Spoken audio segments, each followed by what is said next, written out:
Bonjour à tous, je suis Virginie de la chaîne Nini 9 3 quarts. Donc je réalise des vidéos sur l'univers de Harry Potter depuis maintenant quelques années. Et donc à partir d'aujourd'hui, vous pourrez me retrouver environ une fois par mois sur cette chaîne, dans des vidéos sur lesquelles je reviendrai sur l'actualité Harry Potter des dernières semaines.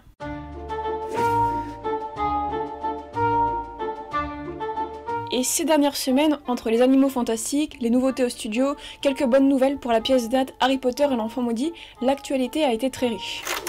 Depuis la sortie des Animaux Fantastiques le 16 novembre dernier, nous avons pu apprendre beaucoup de choses autour du film. Les nombreuses conférences de presse ont permis de récolter de nombreuses interviews de l'équipe du film. Nous y apprenons par exemple que J.K. Rowling souhaitait déjà écrire sur Newt depuis la parution de son livre Vie Habitat des Animaux Fantastiques en 2001, et qu'elle a écrit plusieurs versions du premier film afin d'y trouver le ton qui y correspondrait le mieux. David Yates a quant à lui révélé que de nombreuses scènes avaient été coupées au montage car elles ne collaient pas avec le reste du film. Parmi ces scènes, nous pouvons retrouver une scène se déroulant juste après celle de la banque dans laquelle Jacob retrouve sa fiancée qui lui rend sa bague de fiançailles suite au refus du prêt de ce dernier. Une autre scène nous montre Tina et Queenie chanter l'hymne de l'école Ilvermorny devant Newt et Jacob, mais bien d'autres scènes encore ont été supprimées, comme celle de Crédence quittant New York à bord d'un bateau à la fin du film, une autre montrant Newt torse nu et laissant apparaître ses nombreuses cicatrices, les scènes où Tina et Newt s'échappent et celle de la poursuite du demi-guise devait également être bien plus longue. Ensuite, une révélation qui en a étonné plus d'un, Newt n'aurait jamais été renvoyé de Poudlard contrairement à ce que dit Graves dans le film. C'est une page du livre La valise des créatures représentant un extrait du dossier de Newt que lit Graves durant l'interrogatoire qui nous le confirme. On peut y lire que la peine proposée d'un renvoi à Poudlard n'a jamais été appliquée. Pour continuer, sachez que le film Les Animaux Fantastiques fait de nombreuses allusions à la saga Harry Potter.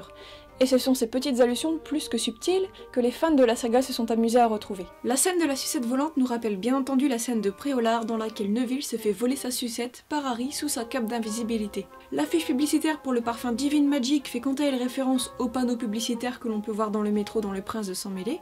La présidente du MACUSA a elle aussi eu le droit à ces petites allusions. Elle est représentée sur un portrait géant comme l'était Cornelius Fudge. Son trône n'est pas non plus sans rappeler celui d'Albus Dumbledore. La rencontre entre Newt et Tina rappelle étrangement celle de Ron et Hermione.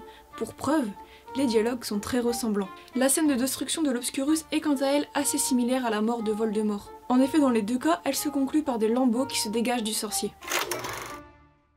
L'année 2016 a été très chargée en événements pour le Studio Tour, et l'année 2017 le sera tout autant. Le planning est déjà bien chargé. Tout comme les autres années, vous pourrez retrouver le repas de la Saint-Valentin ou encore les festivités de Noël. Des costumes inédits seront exposés de juillet à septembre et les mange-morts seront de sortie pendant la période d'Halloween.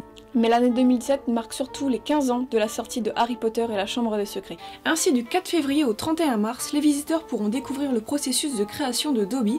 Ils pourront se prêter à l'expérience de la motion capture à travers laquelle Dobby pourra imiter leurs faits et gestes. Cependant, les studios n'ont pas encore tout révélé de leur programme, il reste assez mystérieux sur une annonce qu'ils feront à Pâques. Peut-être une extension consacrée aux animaux fantastiques, il faudra patienter encore quelques mois pour le découvrir. À l'occasion des fêtes de fin d'année, la House of Minalima de Londres nous plonge dans l'ambiance de Noël avec l'ajout de décorations dans tous les coins de la maison, boules, guirlandes et même sapins de Noël.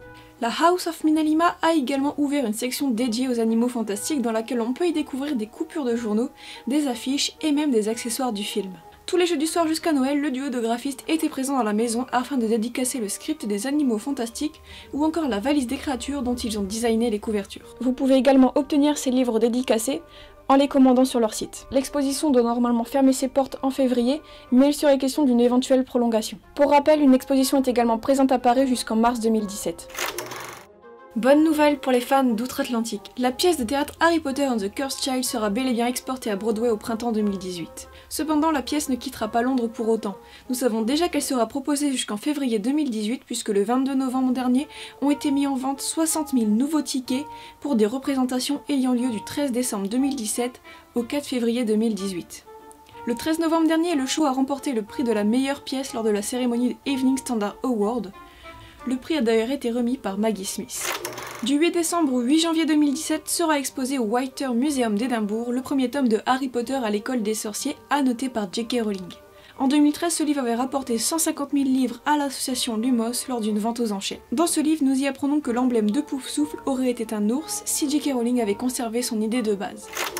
Le site officiel de J.K. Rowling revient. Il revient avec un nouveau design tout en restant toujours dans le même esprit que le précédent. Très interactif, ce site propose une FAQ concernant les animaux fantastiques, une page dans laquelle J.K. Rowling donne ses opinions, et une autre vide où elle dénoncera des rumeurs. Vous pouvez également vous amuser à y découvrir les liens cachés du site.